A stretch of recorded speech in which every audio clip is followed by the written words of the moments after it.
Good morning student.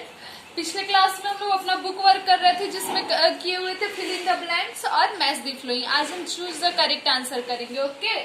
और then question answer में 2 आज करेंगे और बाकी कल करेंगे। तो choose the correct answer. The Giddha and Bhangra are folk dance of dash. किसका फोल्क डांस है गिद्धा और भांगड़ा?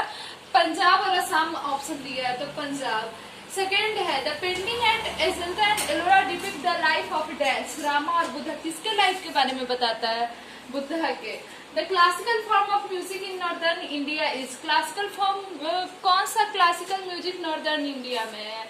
हिंदुस्तानी और कर्नाटिक्स, तो हिंदुस्तानी। फोर्थ है the classical dance form of Orissa is. Orissa का क्लासिकल डांस फॉर्म कौन है? तो उड़ीसी और कथक में Odissi.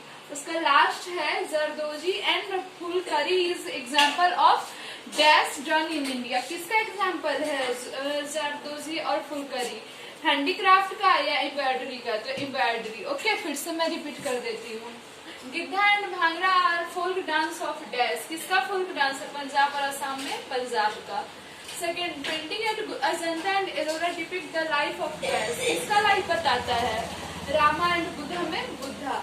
The classical form of music in northern India is dash. कौन सा क्लासिकल फॉर्म का म्यूजिक नॉर्दर्न इंडिया में होता है? बस तो हिंदुस्तानी और कर्नाटिक्स, तो हिंदुस्तानी।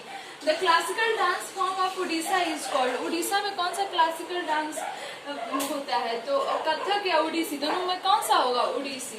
लास्ट है जरदोजी और phulkari is example of dash done in India.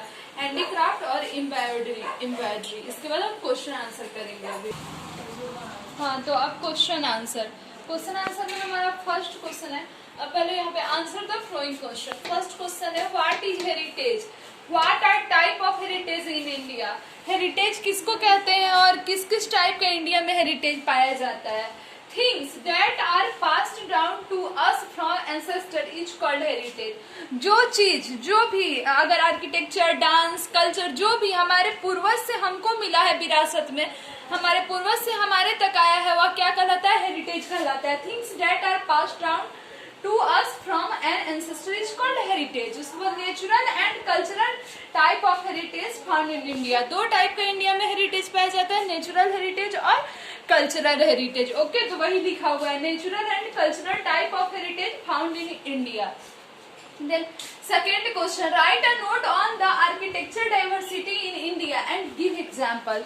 Short note लिखना है इंडिया के आर्किटेक्चरल डाइवर्सिटी के बारे में। जब बात आती है आर्किटेक्चरल डाइवर्सिटी की तो हम किसके बारे में पढ़ते हैं? टेम्पल्स, फोर्ट्स, प्लेसेस या फिर अदर जो भी मतलब बिल्डिंग्स, फेमस बिल्डिंग्स जो बना हुआ है, हमारे एंसेस्टर, हमारे पूर्वज बनाए हुए हैं, जो पहले हमारे कंट्री में बना हुआ है और आज भी हमारे पास है, वह आएगा, ठीक है। तो उसी के बारे में India is rich in the architectural diversity. India क्या है? काफी रिच है अपने आर्किटेक्चरल डाइवर्सिटी में। Many port, places, temple, monastery and places are built by an ancestor। बहुत सारा पोर्ट बना है, किला बना है, बहुत सारा महल बना है, मंदिर बना है, बहुत सारा पिलर्स बना है हमारे एंसेस्टर के द्वारा, जो कि आज भी हमारे कंट्री में अवेलेबल है। Some of the famous building among them include Ajanta and Ellora cave and Elephanta cave etc। कुछ फेमस अगर बिल्डिंग की बात करें तो उसमें अजंता एंड एलोरा क्लेव आएगा और एलिफेंट क्लेव आएगा और भी बहुत सारा, लेकिन आंसर हम उतना भी ज्यादा लॉन्ग नहीं कर सकते, इसलिए हम कुछ ही एग्जाम्पल दिए हुए हैं।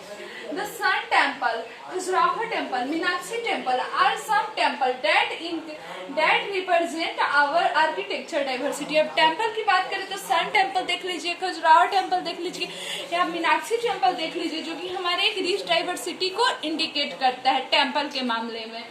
Red Fort, Qutub Minar and Jama Masjid are some of the famous fort indicate our agriculture diversity और एग्रीकल्चर रिचनेस, ओके। अब रेड फोर्ट, कुतुब मीनार और जामा मस्जिद ये कुछ फेमस फोर्ट है जो कि हमारे आर्किटेक्चरल डाइवर्सिटी को रिप्रेजेंट करता है। नेक्स्ट क्लास में हम 2-3 क्वेश्चन आंसर और बाकी है उसको करेंगे। आज के लिए इतना ही। Thank you, have a nice day.